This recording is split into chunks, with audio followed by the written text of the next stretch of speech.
Yebo, ingane wethu impela eshubile indaba phana-ke enkundleni zokuxhumana ku-trend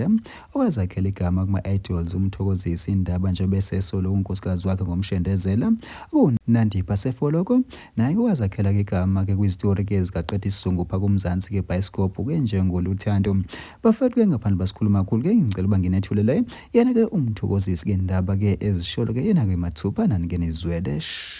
esebenza kwa-JM nje wangijithela futhi akaqaphe ukuthi ngijithela hayi ukuthi ngijithelwa kanye kahle kunokuphiwa wangijithela nje ukuqala nje ngamxolele wajitho kwesibili ngaxola futhi semase jitho kwesithathu ngathi fuck go fuck uyahlanya wena ho uhlala ayikho into umfazi wami ebenganayo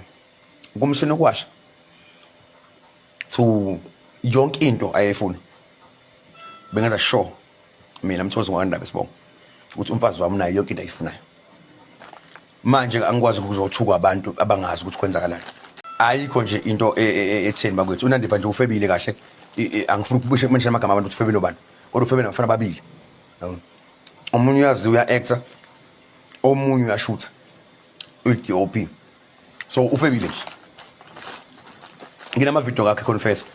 nginamavidiyo akhe futhi mase ngiqoqa ngomhla 67 ngithi akahambe ngaqasha i-truck mina ngathi nansi i-truck hambe yokushiya kamamncane wakho yabo so kuningi